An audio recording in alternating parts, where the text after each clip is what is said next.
Bonjour tout le monde, j'espère que vous allez bien. Moi ça va très bien, donc on se retrouve aujourd'hui pour la troisième partie de cette vidéo là qu'on a décidé de faire ici au lycée Fernand Forest. Et dans cette partie on parlera essentiellement du métier de la mécanique productique.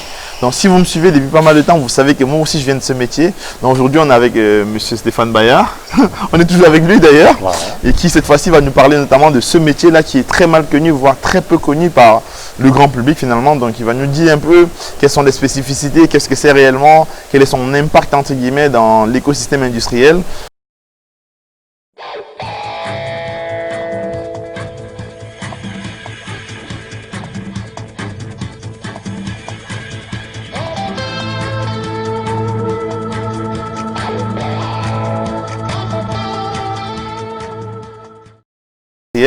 Donc rebonjour monsieur. Rebonjour. Ça va? Ça va bien. nickel. D'accord. Déjà, dans un premier temps, vous êtes professeur en lycée professionnel, notamment en spécialité usinage. Tout à fait. C'est quoi le métier de l'usinage? Alors le métier de l'usinage, on part à la base du besoin du client. Voilà. Donc on a généralement donc un dessin de définition, voilà, qui nous parvient. À la suite de ça, donc sur ce dessin, sont reportés un certain nombre de cotes, etc., de formes donc à réaliser. Et le cœur de notre métier à nous, c'est de partir de ce dessin-là et ensuite de trouver les différents moyens qui nous entourent pour pouvoir arriver à ce résultat. Donc en passant principalement par de l'usinage. Et l'usinage, c'est quoi? Eh bien, c'est tout simplement à l'aide d'outils. On va pouvoir donc mettre en forme, façonner finalement cette pièce pour arriver donc à obtenir toutes ces spécifications dimensionnelles et géométriques que le client souhaite voir apparaître. Ça a l'air bien compliqué quand même comme métier finalement. C'est un métier relativement technique, hein. D'accord. C'est technique. Ok. Mais moi avant de venir en usinage, moi personnellement j'ai pas exactement, je peux pas dire que j'ai choisi la mécanique parce que mon écosystème familial faisait que la mécanique s'est dessinée tout seul sur mon chemin. Oui. Mais qu'est-ce qui fait que finalement le métier semble très peu connu en fait? Alors il est très peu connu parce que on va dire que c'est pas un métier qui fait en fait une très grande publicité. Voilà. D'accord. Donc on va dire que c'est destiné plutôt à quelques initiés. Donc c'est pour ça d'ailleurs qu'on organise chaque année des portes ouvertes, voilà, pour que les gens puissent venir nous rencontrer, voilà, et qu'on puisse en fait leur présenter dans les grandes lignes, eh bien, notre métier. D'accord. Et est-ce que c'est vrai que la mécanique en général est très mal vue en fait on va dire du commun des mortels? Alors, c'est vrai qu'on souffre d'une image un petit peu terne, hein, voilà, parce que dans usinage, forcément, vous avez le mot usine, voilà, qui intervient. Et c'est vrai que beaucoup de gens, finalement, ont beaucoup d'a priori sur ce que c'est qu'une usine, quoi, une entreprise. Bien que le métier, on va dire, ait beaucoup évolué. D'accord. Et qu'est-ce qui change finalement de l'usinage d'aujourd'hui et de l'usinage il y a 20-30 ans, par exemple? Alors, la façon de travailler. Voilà, les outils aussi qui sont mis à notre disposition aujourd'hui pour pouvoir réaliser ces différentes pièces mécaniques. Auparavant, on va dire qu'il y avait une très grande, on va dire, proportion du temps, voilà, qui était attitrée finalement à l'usinage sur machine conventionnelle où là, l'opérateur finalement agissait sur chacune des manivelles, etc. pour arriver à créer les différentes formes sur sa pièce. Aujourd'hui, on a l'outil informatique qui est arrivé. Donc par exemple la fabrication assistée par ordinateur où là l'élève va pouvoir donc modéliser numériquement sa pièce et à partir de là il va en fait organiser les différents usinages donc successifs qui seront nécessaires à l'obtention du produit. D'accord. Par exemple là on est comme ça devant juste une machine, oui. Une acquisition récente du lycée finalement. D'accord. Donc si je comprends bien, avant on n'avait pas ce genre de machine. Ah non. Alors qu'aujourd'hui, c'est plus, comme on peut voir, c'est plus… Exactement. Donc ça, ce sont des machines donc, dites à commande numérique, donc qui sont pilotées en fait par un ordinateur. Voilà.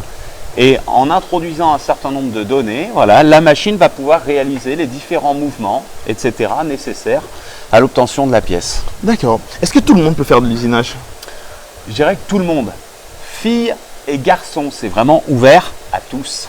D'accord. Donc le métier a été facilité notamment par l'apport de l'informatique parce que si je comprends bien, avant quand il y avait beaucoup de manivelles et je suppose qu'il y avait aussi des charges à soulever, ça pouvait être un peu plus complexe, ça pouvait être sélectif finalement. Exactement. Et aujourd'hui, il y a vraiment un souci, on va dire, du bien-être de la personne qui travaille en entreprise. Et donc, tout est mis en œuvre, on va dire, pour faciliter le travail quotidien. D'accord. Mais est-ce que, intellectuellement parlant, je veux dire, est-ce que tout le monde peut faire usinage et s'en sortir? Alors, tout le monde, on va dire que si pour vous, l'outil mathématique, c'est vraiment quelque chose qui vous horripile, je dirais que ce n'est pas forcément votre métier de prédilection. Voilà. Ensuite, on va dire qu'avec les apports théoriques, etc., qu'on vous fournira, même si vous n'avez pas forcément un très bon niveau, vous arriverez à vous en sortir, rassurez-vous. D'accord, normalement, avec un peu de motivation, tout le monde pourrait y arriver. Exactement. Quand on veut, on peut. D'accord. Et c'est quoi le parcours idéal finalement pour être un bon mécanicien? Ou du moins un bon usineur? Alors, un bon usineur, en fait, vous avez plusieurs, on va dire, possibilités qui vous sont offertes. Soit vous pouvez donc rentrer dans un lycée professionnel, par exemple, pour y réaliser un bac pro en 3 années. Ou alors vous pouvez suivre donc un cursus plutôt technique, à ce moment-là donc seconde, première, terminale, et ensuite éventuellement donc poursuivre vos études dans un BTS ou un DUT, génie mécanique. Et à partir de là, on va dire que vous serez, on va dire, suffisamment formé, voilà, pour faire vos premiers pas dans l'industrie. D'accord. Et aujourd'hui, comme ça, quels sont les métiers qui sont les plus reliés à la mécanique? Parce que je suppose que si on sort par exemple avec un bac, on est opérateur direct. Si on sort avec un BTS, je pense qu'on n'est plus directement, on n'est plus sur la machine. Enfin, je veux dire, quels sont les métiers, n'est-ce pas, qui sont directement reliés à la mécanique comme ça?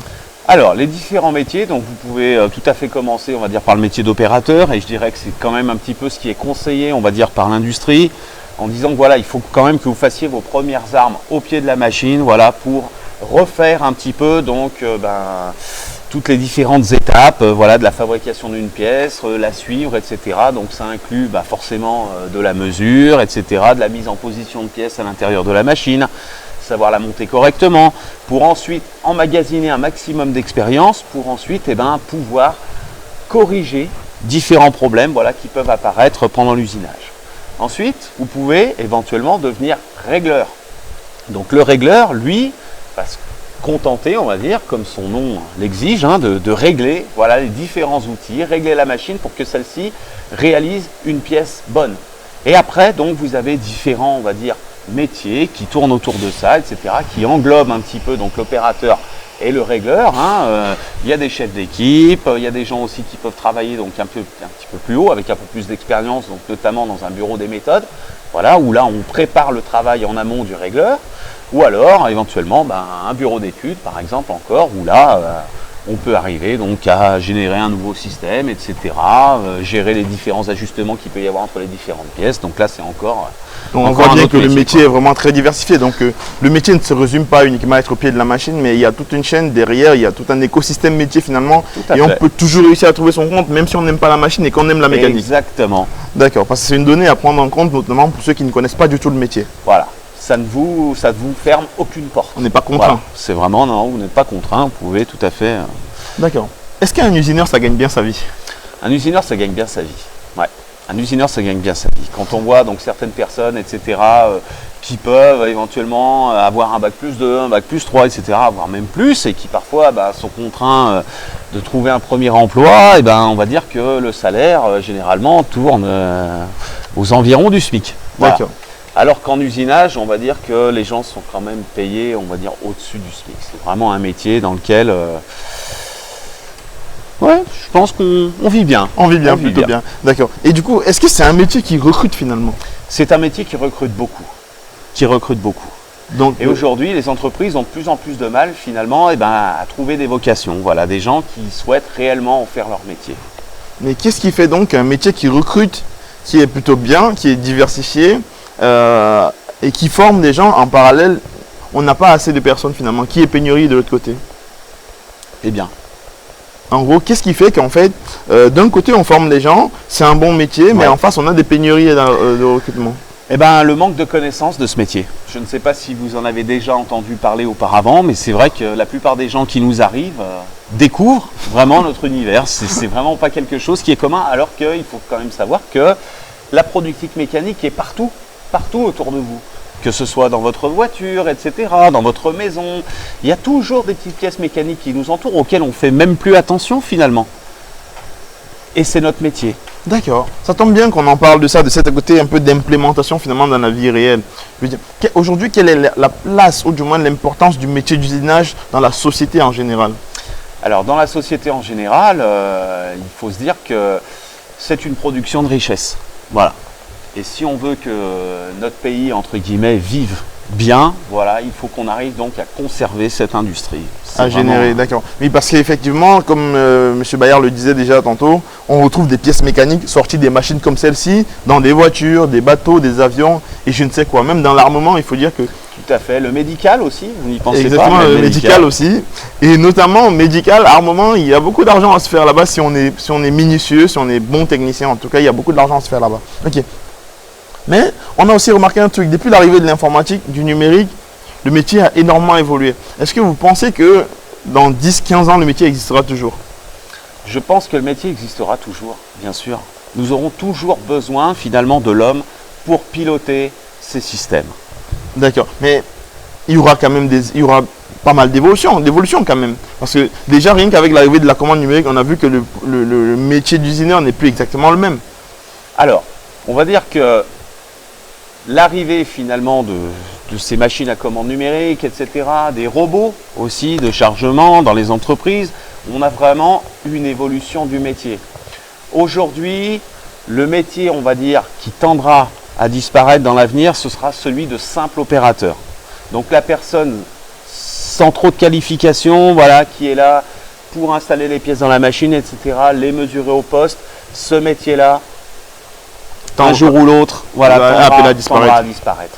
Alors que le métier du régleur, lui, la machine n'est pas capable et ne sera pas encore capable demain de régler, on va dire, une production de A à Z, d'installer des outils, etc.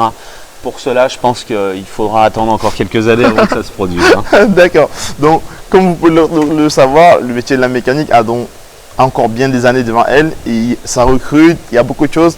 Il faut un peu aimer, beaucoup de motivation, un peu de mathématiques. C'est bien. Et vous êtes dans la mécanique. Oui. Ça se voit depuis les 3 vidéos que vous êtes passionné. Mais est-ce que vous avez choisi d'aller dans la mécanique? Alors au départ, non. Non, je suis arrivé là en fait un petit peu par défaut. Voilà. D'accord. Donc moi, ma grande passion, on va dire que c'était la moto. Voilà. Et donc j'aurais aimé travailler éventuellement. Dans l'écosystème de la moto. Exactement. Et en fait, je suis arrivé donc, dans un atelier de production mécanique. Et puis la première question que j'avais posée à l'époque, c'était de savoir où étaient garées les différentes motos sur lesquelles on allait pouvoir travailler. Et puis en fait, il n'y en avait pas. Voilà. Et donc là-dessus, quand j'ai compris que finalement, c'était un métier qui était, on va dire, connecté avec le monde de la moto, parce que là-dessus, on peut usiner, on va dire, tout type de pièces, etc. Et j'ai pu me raccrocher voilà, à cette passion. Et puis aujourd'hui, je suis vraiment très fier d'exercer ce métier. Ça tombe bien parce que j'ai failli faire justement ce parallèle de dire que effectivement, vous pouvez être passionné d'un truc et en parallèle, vous arrivez à implémenter cela en mécanique. Par exemple, je prends mon exemple tout bête. Chez moi, le porte-brosse à dents ou les cendriers, je ne sais trop quoi, je les ai fabriqués moi-même dans mes différentes entreprises. Ouais. Parce que on ne fait pas la mécanique uniquement pour faire. Parce que quelque part, je pense que pour moi en tout cas, la grande satisfaction qu'il y a en mécanique, c'est de partir d'un besoin réel, de convertir un problème mécanique et ensuite de revenir avec une résolution qui vient éliminer le problème de départ. Tout à fait. C'est vraiment cet écosystème-là. Et vous, qu'est-ce qui vous plaît vraiment dans l'aspect usinage? Qu'est-ce qui vous plaît dans ce métier? Alors dans ce métier, c'est vraiment le côté transversal. Parce que c'est vraiment transposable, on va dire, dans beaucoup de choses de la vie courante, etc. On acquiert une certaine rigueur, etc. dans l'exécution des différentes tâches, voilà, qui nous incombent. Et franchement, voilà, je vois vraiment en fait les choses de la vie qui peuvent m'entourer aujourd'hui d'une façon tout à fait différente. Voilà, vous avez un problème sur un système, etc. Ça peut être, je sais pas, de la mécanique automobile, tout un tas de choses, voire même du bâtiment, etc. Vous avez en fait une certaine rigueur qui vous impose, on va dire, de voir les choses avec un œil neuf. Voilà, qu'on n'a pas forcément quand on n'a jamais fait en fait d'études techniques, quoi. D'accord. Et il y a aussi souvent une question que les gens se posent. Est-ce que c'est un métier qui travaille plus en équipe ou c'est un métier où on travaille un peu plus solitaire? Ah, c'est un travail d'équipe. L'usinage est un travail d'équipe. Il faut vraiment que toutes les personnes, d'accord, arrivent donc à se transmettre, voilà, les informations, travailler ensemble. C'est vraiment un échange en fait de savoir-faire, etc. Et c'est ce qui fait la richesse du métier parce qu'on en apprend tous les jours. Donc ce n'est pas un métier monotone alors? Pas du tout.